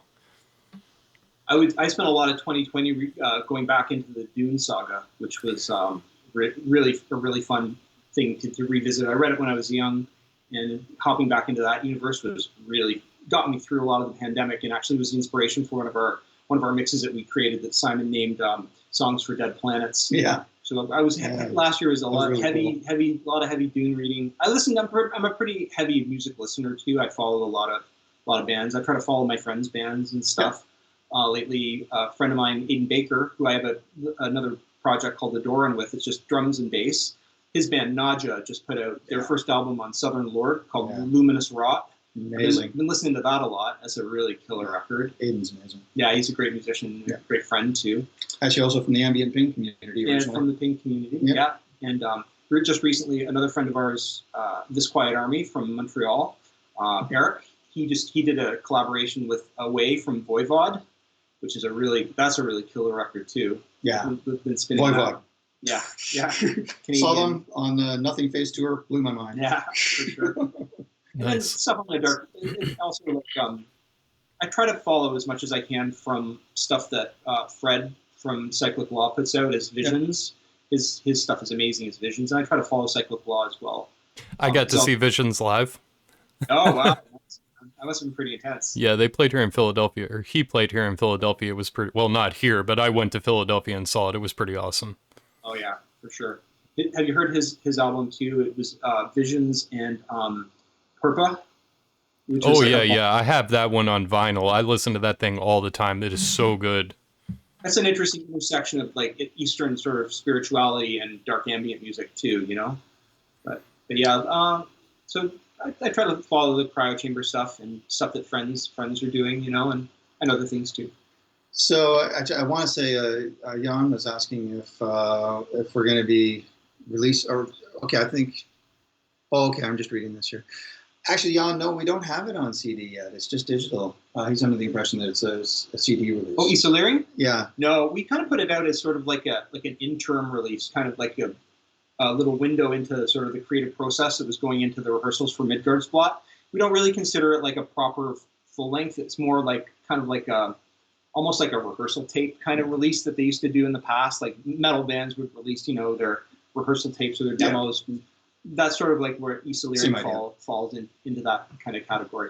Yeah, so it'll probably just stay digital, I would imagine. It seems like people are enjoying you guys doing that kind of stuff. So if you maybe think about doing more, like just releasing some more of those sessions in the future, I think people are enjoying that. I mean, obviously, do whatever you want to do. I think so too, and that's one of the good things about the digital format is it allows you to listen to these really long format pieces. Like something I've been listening to a lot lately over the last couple of years is Sleep by Max Richter. And I mean, to release that physical format would be ridiculous. It's 8 hours long. It perfectly lends itself to one big digital file. That's right, exactly. Uninterrupted. Yeah, that's a beautiful album. John Cage, there's a John Cage piece, famously, it was started in the 50s. And I forget, but I think it's going to be the longest piece of music ever written. And I think the chord was struck in like 1955, and it just changed last year. That's right. It's going to take hundreds of years. To the second chord. It's like a mechanical organ. Yeah. Holy crap, that's crazy. It's like, I'm not sure, but I think it's like a 10,000 year long piece. That's right. The hope. It's in a church, and there's people that actually curate the sounding of these notes. Yeah. And it's historical whenever the note changes because it takes like so. I think it's only changed once. Is that the only time it's changed? Okay, yeah. There you go. That's crazy. He's still doing it even though he's dead. Yeah, son's got nothing on them. Yeah, that's really awesome. So, what about you, Jim? Is there anything that's been burning your ears or eyes lately? Gosh, I'll just be perfectly honest with you. I've been mostly in my own little world musically these days. Nothing wrong with that. Yeah, well, because I mean, with the I live alone, and during the pandemic, clearly I was in isolation, much like our Isolering record implies, and I took that as an opportunity actually to rebuild my recording studio.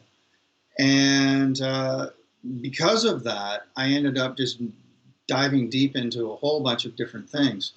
Actually, Para was in the chat, and we were having fantastic conversations. And one of them was about his incredible tape experimentation with camera height and obviously City's Last Broadcast and so forth. Enormously inspiring music for me. So thank you for that, Para. But our conversations really inspired me to delve into working with tape and lo-fi formats and kind of alternate methods of recording. That's awesome. Recordings and so forth. So I actually bought a whole bunch of these like little dictaphone recorders that use like micro cassettes, and awesome.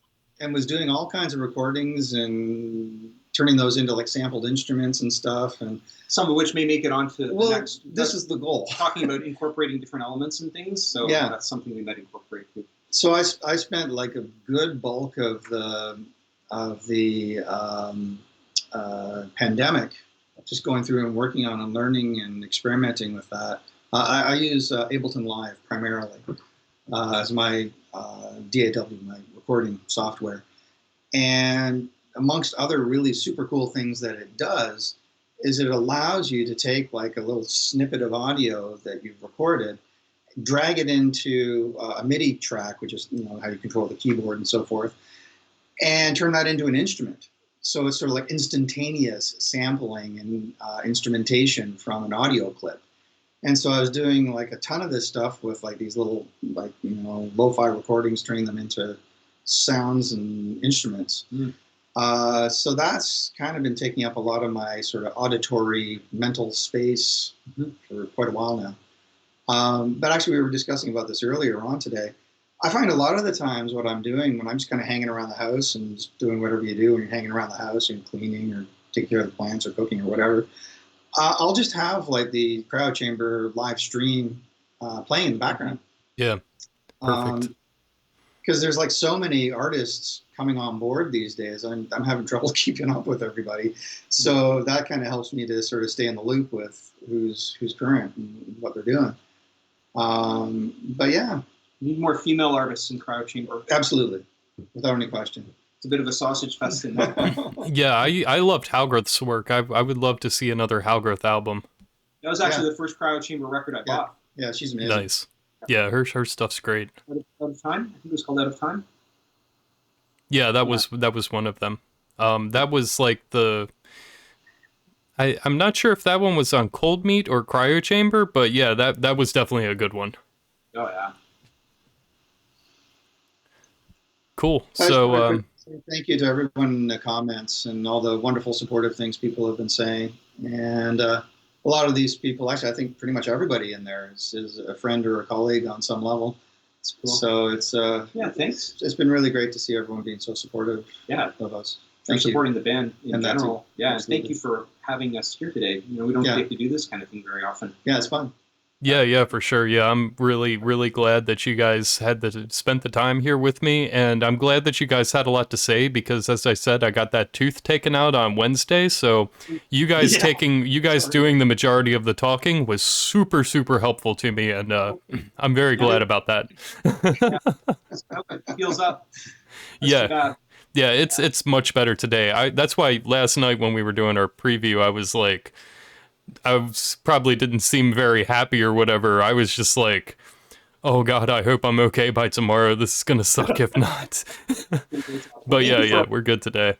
For everything you're doing to kind of support the scene. And, absolutely. Does not go unnoticed. And in a small community like this, to have someone, who can put pen to paper in a great way that you can, and can also do things like this, is very appreciated by us as artists. Totally. Absolutely. I would have nothing to talk about if it wasn't for people like you two and all of these amazing artists that are hanging out with us in chat as well. You guys give me the inspiration to hop on here and talk about you and to start typing on my keyboard about you. If you all didn't make such great music, I would have nothing to talk about. So the thanks go right back at all you two and all of you as well. So yeah. It's just the first of many for all of the artists, because I'm sure that everybody has amazing things to say, and I would love to get insight into their processes and the things that make them inspired, and just all of that stuff. Yeah, I'm gonna be hounding everybody for months, years. Burn out from Zoom with the Hollywood Squares and stuff. But one thing Rob mentioned, it would be kind of a neat idea would be to get some kind of like a multi-artist thing happening where we can all talk together I don't know how chaotic or difficult that would be, but that would be something that would be really cool to do. It's absolutely worth. I think it's totally cool. People on Twitch, sometimes there's Twitch channels that have 10 to 12 people on screen at the same time. So. Yeah, we could do it. As long as people take turns talking and don't talk over each other, we can definitely do that. Yeah. I would be looking forward to that for sure.